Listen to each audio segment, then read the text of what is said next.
Okay विद्यार्थी मित्रों, अभी हमने दूसरे वीडियो में चैप्टर नंबर 1 अर्थशास्त्र विषय प्रवेश उसके बारे में हम आगे जानकारी प्राप्त करते हैं।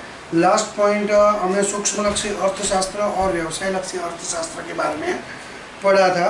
अब हम सीखने जा रहे हैं कि अर्थशास्त्र की जानकारी की प्रस्तुति या आर्थिक जानकारी की प्रस्तुति। तो यहाँ पर देख सकते हो विद्यार्थी मित्र कि भाई आर्थिक जानकारी की प्रस्तुति कैसे हो सकती है। हमारे पास जो माहिती आती है, सूचना आती है, वो दो प्रकार की होती है। आंकड़ा की सूचनाएं भी हमारे पास होती है और वर्णात्मक सूचनाएं भी होती है। और इन्हीं वर्णात्मक या आंकड़ों की सूचनाओं के आधार पर हम चित्र आकृति बनाते हैं, जिसे हम लोग ग्राफ या आलेख भी कहते हैं। तो यहाँ पर अर्थशास्त्र की जानकारी या आर्थिक जानकारी हम तीन प्रकार से प्राप्त कर सकते हैं। एक, भाषा द्वारा वर्णात्मक स्वरूप में, दूसरा आंकड़ों के द्वारा, और तीसरा आकृति या आलेख द्वारा। अभी हम देख सकते हैं कि उदाहरण द्वारा समझूती हम प्राप्त करेंगे ये तीनों चीजों की। तो यहाँ पर एक चीज लिखी है, मांग का नियम, बराबर। तो ये जो मांग का नियम है, उदाहरण द्वारा समझूती, मांग का नियम, बराबर। तो विद्यार्थी मित्रों, मांग का नियम तो मैं आगे के चैप्टर में पढ़ना है, पर अभी वो पूरे मांग के नियम में से हमने एक लाइन चुनी है। वो ये बताती कि वस्तु की कीमत घटने पर मांग में विस्तरण होता है।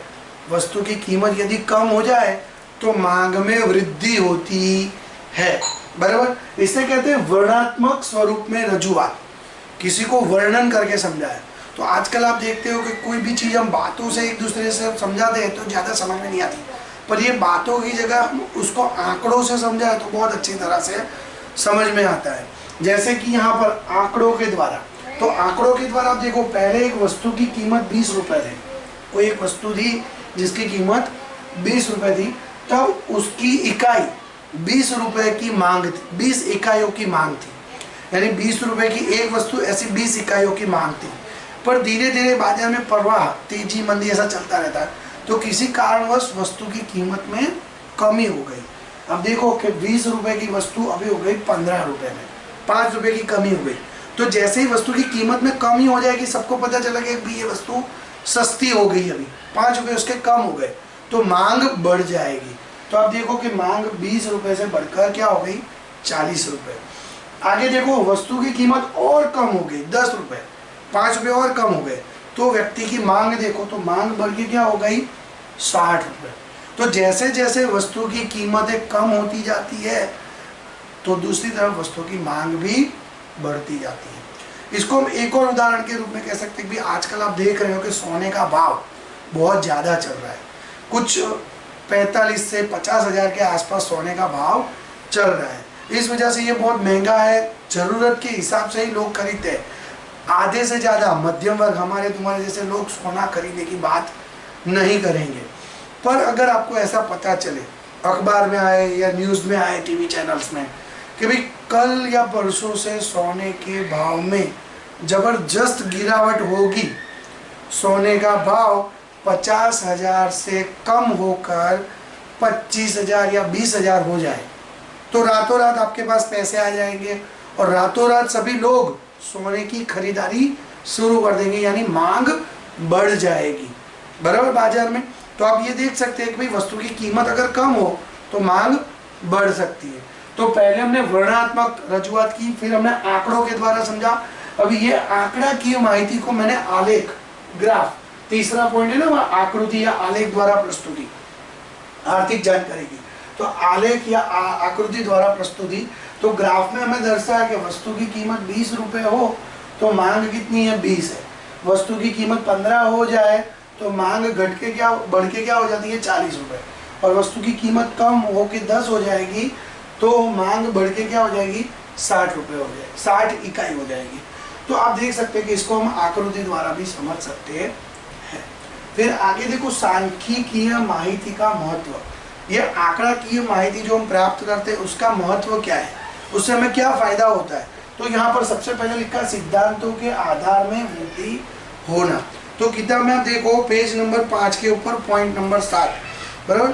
सिद्धांतों के आधार में वृद्धि होती है। अर्थशास्त्र में दो आर्थिक चलों के बीच कार्य कारण का संबंध जांच करने के सिद्धांत को प्रस्तुत किया जाता है। इन सिद्धांतों की व्यवहारिकता जांच करने के लिए आधारभूत प्रस्तुति के लिए सांख्यिकीय आंकड़ों की जानकारी आवश्यक है। कोई भी सिद्धांत प्रतिपादित करने के लिए हमें आंकड़े चाहिए। आंकड़ों पर से हम कोई सिद्धांत प्रतिपादित कर सकते हैं। जैसे कि यहाँ पर उदाहरण में भारत में बरसात और कृषि उत्पादन, अगर बारिश अच्छी होगी तो कृषि भी अच्छी होगी, तो इसे कहते हैं कार्य कारण का संबंध। बराबर। कार्य कारण के संबंध में क्या होता है पता है, एक कारण होता है और दूसरा कार्य होता है। और कोई भी काम में कारण पहले आता है, कार्य बाद में आता है। भाई आप स्कूल जा रहे हो, बराबर, तो क्यों जाना है, तो पहले कारण तो चाहिए ना, स्कूल जाने का कार्य क्यों कर रहे हो, तो क्या आपको पढ़ लिख कर होशियार बनना है, तो पहले आपका कारण है कि मुझे पढ़ने में होशियार होना है, तो मैं स्कूल जाऊंगा, मैं ट्यूशन जाऊंगा, मैं पढ़ाई करूंगा, ध्यान दूंगा। क्योंकि आप बच्चे जानते हो कि आपके माता पिता बहुत कड़ी मेहनत मजदूरी करके आप लोगों को पढ़ाते हैं, तो पढ़ाई का अवैज मुआवजा उनको भी मिलना चाहिए और आपको भी मिलना चाहिए। तो अच्छी जॉब के लिए अच्छी पढ़ाई बहुत ज़रूरी है। लॉकडाउन हो या कोई भी स्थिति हो, आपको पढ़ाई में अपना ध्यान पूरा रखना चाहिए, योगदान पूरा देना चाहिए। जहाँ पे भी आवश्यकता है आप मुझे फ़ोन करके पूछ सकते हो कि सर ये समझ में नहीं आया, वो समझ में नहीं आया, आप फ़ोन करके मेरे को पूछ सकते हैं। बराबर। तो आगे चलते हैं दिशा और दशा का रुझान जानने के लिए। संपूर्ण अर्थतंत्र या इसके किसी भी एक क्षेत्र का रुझान किस प्रकार के है और किसी दिशा में यह आंकड़े के द्वारा जाना चाहता है या जा सकता है, वो पता चलता है। उदाहरण रूप में राष्ट्रीय आय में कृषि का हिस्सा क्रमशः घटता जा रहा है।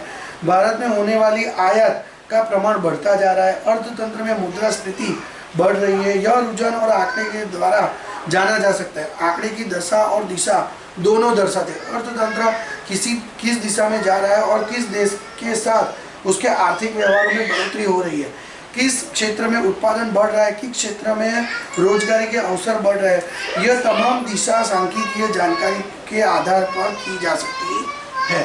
उसके बाद आता है तुलनात्मक अध्ययन। तो आपको सीधी बात पता है कि अर्थशास्त्र में आंकड़ों की तुलना होती है। हमने स्टैटिस्टिक में चैप्टर नंबर 2 में बहुत सारे ग्राफ देखे, तो ग्राफ में भी हम आंकड़ों की तुलना करते हैं, जिसमें से ये देखो ग्राफ एक पास की स्तंभाकृति, वृत्तांश आकृति, तो यहाँ पे आंकड़ों की तुलना हो रही है। ये जो ग्राफ है वो दर्शाता है कि भाई 1000 पुरुष पर स्त्रियों की संख्या कैसी है, साल 1991 में, साल 1961, साल 1971, ऐसे हमें जानकारी। तो तुलना करने के लिए अर्थशास्त्र बहुत जरूरी है और आंकड़ों की जानकारी बहुत जरूरी है। आंकड़े जब हमें मिलेंगे तब हम उसका विश्लेषण करेंगे। बराबर। फिर आता है संक्षिप्त प्रस्तुति। आंकड़ों से हम कोई भी जानकारी एकदम जल्दी और टूक में बता सकते हैं। बराबर। जैसे कि कोई व्यक्ति कहे कि भाई आपके पिताजी की आय कितनी है, कोई बोले मेरे पिताजी की आय महीने की 50,000 रुपये है, तो इससे हम बाकी की चीज़ें अपने आप ही समझ लेते हैं कि भाई ये पैसे वाली पार्टी है, भाई घूमे फिरे पढ़ाई में ध्यान नहीं दे तो चलेगा, उसके बाप के पैसे से लहर कर सकता है।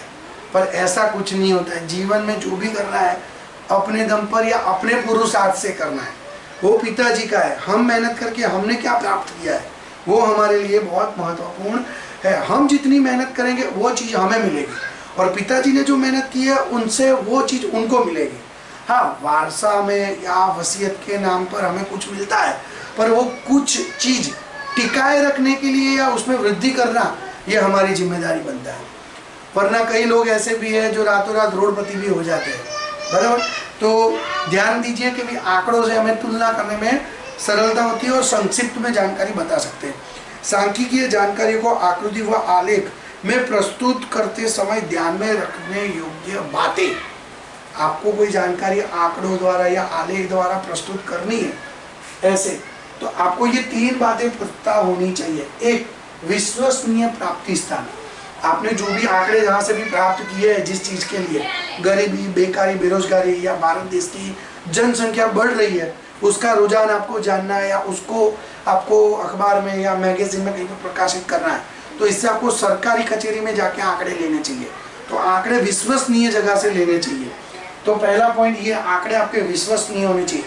आपके मन में जो भी आंकड़े आए वैसे आंकड़े लिख नहीं सकते हैं। दूसरा, स्वतंत्र और परतंत्र चल।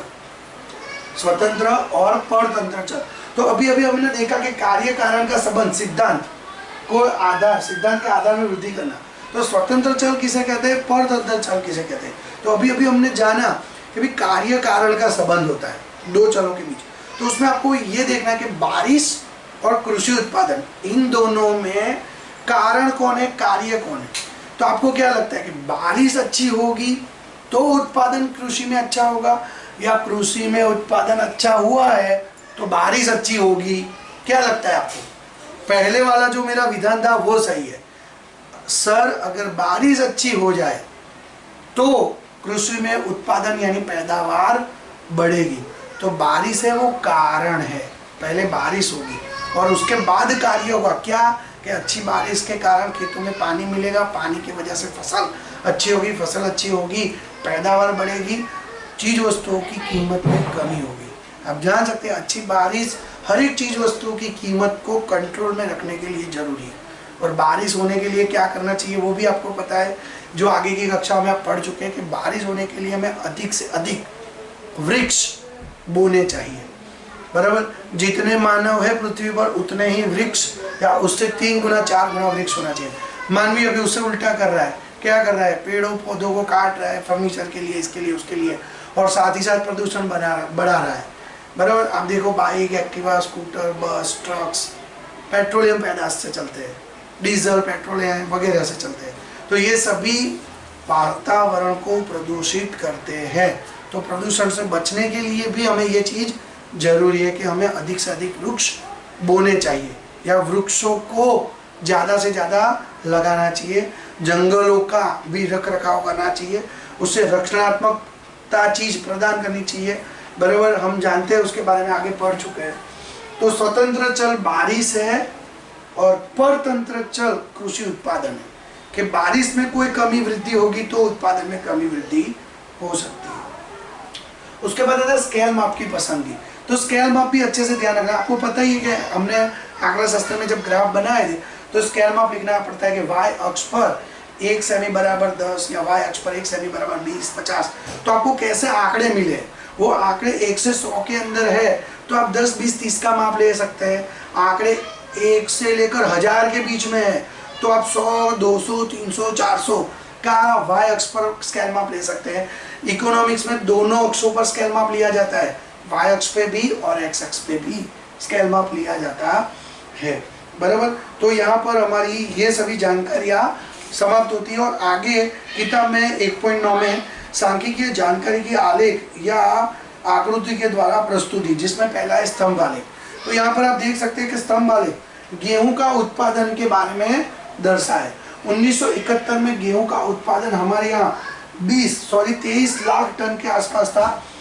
80-81 में हमारा उत्पादन बढ़ के हो गया 36.3 मैट्रिक टन और 1990-91 में 50-55 के आसपास हमारा उत्पादन हुआ है। तो ये ग्राफ पूरा नहीं बनाया, किताब में पूरा ग्राफ है, मैंने समझूती के लिए छोटा सा ग्राफ बनाया। ये ग्राफ कैसे बनाने है उसकी पूरी जानकारी कक्षा 11 सांख्यिकीय शास्त्र, आंकड़ा शास्त्र जिसे कहते हैं, चैप्टर नंबर 2 में हम सीख चुके हैं। आगे हम देखते हैं पास पास की स्तंभाकृति। 2 स्तंभ एक साथ प्रदर्शित करते हैं तो वो तुलना के भी लिए काम में आता है और जानकारी के भी काम में आता है। तो यहाँ पर पास पास की जो स्तंभाकृति है उसका जो आंकड़ा की माहिती दी गई है उसमें ऐसा लिखा है कि वर्ष 1951 में पुरुष की संख्या और स्त्रियों की संख्या क्या थी, बराबर, और वो प्रतिशत में है। तो यहाँ पर हमने पुरुष स्त्री 1951 में, 1961 में, 1971 में, जिसमें आप पहला खाना देखो गौर से, तो मैंने उसका चिन्ह यहाँ पे बनाया है कि भाई पहला जो पुरुष की जानकारी दे रहा है और जो खाली खाना है वो स्त्रियों की जानकारी दे रहा है, बराबर। तो इससे हम आगे बढ़ते हैं कि तीसरा ग्राफ या आकृति। तो तीसरा ग्राफ या आकृति वृत्तांश आकृति है। तो वृत्तांश आकृति में भी आप देख सकते हैं किताब में पेज नंबर 8 पर वृत्तांश आकृति संपूर्ण वृत्त एक समष्टि है और उसके भाग को एक संदर्भ के रूप में दर्शाया जाता है। तो वृत्तांश आकृति की रचना होती है। वृत्तांश अर्थात वृत्त का अंश। उदाहरण, भारत की राष्ट्रीय आय में 3 महत्वपूर्ण क्षेत्रों का योगदान नीचे अनुसार है। भारत देश की राष्ट्रीय आय गिननी हो तो 3 चीजों को सम्मिलित किया जाता है। एक कृषि क्षेत्र, दूसरा है सेवा क्षेत्र और तीसरा है औद्योगिक क्षेत्र। तो यहाँ पर कृषि क्षेत्र में देखो तो उसका हिस्सा राष्ट्रीय आय में 13.9 है। उसके बाद औद्योगिक क्षेत्र का हिस्सा है 26.2 और सेवा क्षेत्र का हिस्सा सबसे ज्यादा हो गया है 59.9। तो ये जानकारी हमने वृत्तांश के द्वारा दर्शाई है। इसमें भी आप चित्राकृति में निशानी कर सकते हैं कि कृषि क्षेत्र के लिए अगर हम ऐसी लाइन बना दें तो भी चल जाएगा, और इसके लिए हम ऐसी सीधी लाइन करके तो औद्योगिक क्षेत्र मिल जाएगा। और यहाँ पर आप सेवा क्षेत्र के बारे में ऐसा टिक कर सकते हैं कि ऐसे सेवा क्षेत्र को प्रदर्शित कर सकते हैं। तो ऐसे अलग अलग निशानियों का इस्तेमाल करके हम आकृति के द्वारा अधिक प्रभावशाली रूप से जानकारी को सामने वाले व्यक्ति को समझा सकते हैं। उसके बाद आता है कि अर्थशास्त्र विषय का महत्व। ये अर्थशास्त्र का महत्व 3 भागों में बांटा गया है। यहाँ पर आप देख सकते हैं कि अर्थशास्त्र का महत्व सबसे पहले व्यवहारिक महत्व, दूसरा है आर्थिक महत्व और तीसरा व्यावसायिक महत्व। पहला है व्यवहारिक महत्व। बराबर, व्यवहारिक महत्व, अर्थशास्त्र दैनिक जीवन के साथ जुड़ा है। अर्थशास्त्र का अध्ययन हमारे ज्ञान और व्यवहार को नीचे अनुसार प्रभावित करता है, जिसमें पहला है अंतरराष्ट्रीय घटनाएं। उसके 2 भाग है, अंतरराष्ट्रीय घटनाएं और ऐतिहासिक घटनाएं। तो अंतरराष्ट्रीय घटनाओं में देखो कि वर्तमान समय में आर्थिक प्रश्नों की ही अंतरराष्ट्रीय मुद्दों के असर करता है। अमेरिका सुपर पावर क्यों है, खनिज तेल के भावों में वृद्धि कमी क्यों होती है, रशिया और अमेरिका, चीन, भारत में कौन से आर्थिक समानता और कौन से अंतर है, तथा कौन से देश पूंजीवादी कहा जा सकता है और किस देश को समाजवादी कहा जा सकता है। यह जानकारी हो तो हम किसी देश के साथ सरलता से व्यवहार कर सकते हैं और यह हमें समझा जा सकता है। ऐतिहासिक घटनाएं, तेज पत्ता और मसाले के भाव बढ़ने से इंग्लैंड के व्यापारी ने ईस्ट इंडिया कंपनी की स्थापना की, भारत में आकर व्यापार किया और तत्पश्चात शासन किया। रोजगारी, उद्योग धंधों में मंदी तथा कर के ऊंचे दरों के बोझों से भारतीय प्रजा ने अंग्रेजी शासन का विरोध किया। विश्व में तमाम देशों में भाव वृद्धि करके ऊंचे कर दर में कमी जैसे आर्थिक परिबल बड़े पैमाने पर राजनीतिक अराजकता का सर्जन करते हैं। अर्थशास्त्र के अध्ययन से हम इस प्रकार के ऐतिहासिक राजकीय घटना को समझ सकते हैं। तो ये अर्थशास्त्र जानने के पश्चात हम इन बातों को अच्छी तरह से और समझ सकते हैं। आर्थिक महत्व, जिसमें 2 भाग पढ़े गए हैं, दैनिक व्यक्तियों को निर्णय लेने के लिए और सरकारी नीतियों को समझने के लिए। जिसमें पहला दैनिक व्यक्तिगत निर्णय लेने के लिए अभिनेता, डॉक्टर, वकील, गायक, शिक्षक भी आर्थिक निवेश करते हैं। प्रत्यक्ष रूप से आर्थिक प्रवृत्तियों में शामिल न हो ऐसे लोग भी बचत करते हैं। पूंजी निवेश, कर्ज या आय की प्रवृत्ति के साथ जुड़े होते हैं। सामान्य गृहिणी से लेकर सरकार तक लोग अपने आर्थिक निर्णय लेने में अर्थशास्त्र के मदद से करते हैं। बराबर, उसके बाद आता है सरकारी नीतियों को समझना। भारत जैसे देशों में सरकारी मुद्रा नीति या राजकोषीय नीति या संपूर्ण आर्थिक नीति हमारे दैनिक जीवन पर गंभीर असर पैदा करती है। इसलिए अर्थशास्त्र का अध्ययन इन नीतियों को समझाना तथा उसके अनुसार अपने निर्णय लेने में आवश्यक होता है। उदाहरण रूप में रिजर्व बैंक ने रेपो रेट में होने वाले परिवर्तन के अनुसार हम बचत या निवेश का निर्णय लेना चाहिए। अगर सरकार बैंक में बचत, जिसे हम फिक्स डिपॉजिट कहते हैं, उसका ब्याज का दर अगर बढ़ा दे, 15-20% कर दे, तो अधिक से अधिक लोग पैसे बचाकर बैंक में रखने का सोचेंगे। लेकिन सरकार अगर बैंक में ब्याज दर बहुत कम कर दे, घटा दे, जो अभी 6% के आसपास चल रहा है, वो ब्याज घटा के 2-3-4% कर दे, तो लोग पैसे बैंक में रखने की जगह क्या सोचेंगे, बचत किए हुए पैसे निवेश करने का सोचेंगे। निवेश मानी क्या होता है, विनियोग। किसी कंपनी के शेयर खरीदना, किसी कंपनी के डिवेंचर खरीदना, कोई जमीन जायदाद या संपत्ति में निवेश करना, सोने चांदी में निवेश करना। तो पैसे बचत करके बैंक में रखने की बजाय वो लोग निवेश करना पसंद करेंगे, जिसे विनियोग भी कहते हैं। बराबर, क्योंकि विनियोग से हमें अच्छा खासा ब्याज या कीमत में वृद्धि मिल सकती है, बैंक में रखने से हमें कुछ नहीं मिलेगा। तो ऐसी चीज़ों का असर हमारे ऊपर होता है। सरकारी नीतियाँ भी हमारे जीवन में प्रभाव करती है और ये प्रभाव को समझने के लिए अर्थशास्त्र जरूरी है। लास्ट में व्यावसायिक महत्व। अर्थशास्त्र मूलभूत रूप से आर्थिक निर्णय लेने में सहायक और इसका व्यावसायिक महत्व है। अर्थशास्त्र विश्व के मानव को मुख्य 3 स्वरूप में बांट देता है, बराबर। खर्च करना, आय करना, मांग की पूर्ति करना, उत्पादन करना, ये सभी व्यावसायिक कार्य है। इन सभी कार्यों को करने के लिए अर्थशास्त्र समझना बहुत जरूरी है। और अर्थशास्त्र समझने के बाद हम 2 चीज महत्वपूर्ण समझते हैं, लाभ या हानि। कोई भी काम ऐसा है जिसमें हमें पैसे मिल सकते हैं या लाभ अधिक हो सकता है तो हम वो काम करना पसंद करते हैं, पर वो काम गैर कानूनी नहीं होना चाहिए। जो भी काम करें वो कानूनी होना चाहिए और कानूनी रूप से आगे बढ़ना चाहिए। आगे देख सकते हैं कि भाई जो अर्थशास्त्र है उसके अंदर ग्राहक, उत्पादक, श्रमिक, ऐसे 3 भागों में उसको बांटा गया है समझने के लिए कि भाई ये 3 स्वरूप में कम से कम रकम का भुगतान हो और अधिक से अधिक लाभ कमाने का प्रयत्न करना होता है। और आर्थिक सिद्धांत यहाँ उन्हें मदद करते हैं। ये अर्थशास्त्र में व्यवसाय के अंदर इस प्रकार हमें मदद करता है। अभी हम स्वाध्याय के प्रश्न भी मैं आपको ठीक करवा देता हूँ जो आपको लिखने हैं, बराबर। पहला प्रश्न जिसमें 7 विकल्प है वो पूरा लिखना है। प्रश्न नंबर 2 के अंदर हमें दूसरा, तीसरा और 5वां समझना है। दूसरा, तीसरा और 5वां समझना है। प्रश्न नंबर 3 में हम लोग मार्शल, प्रश्न 1 और 2 कौटिल्य और मार्शल के द्वारा अर्थशास्त्र की परिभाषाएं, व्याख्या समझनी है। और प्रश्न नंबर 4 जो मोस्ट आईएमपी है, सूक्ष्म लक्षी अर्थशास्त्र और व्यापक लक्षी अर्थशास्त्र।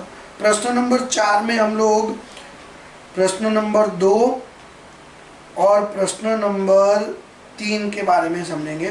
प्रश्न नंबर 5 में हमें एक ही प्रश्न करना है, बराबर, जिसमें प्रश्न नंबर 2 सांख्यिकीय की जानकारी के स्वरूप में प्रस्तुति करने के लिए आकृति और आलेख अधिक अनुकूल है, समझाइए, यानी महत्व बताना, बराबर। तो ये सभी चीज हमें, पूरा चैप्टर हमारा हो गया। हमारे 2 वीडियो हुए हैं और दोनों वीडियो में जो जो आपको बातें समझाई गई, क्वेश्चन आंसर दिए हैं वो लिखने हैं। अगले लेक्चर में आगे का देखेंगे, बराबर।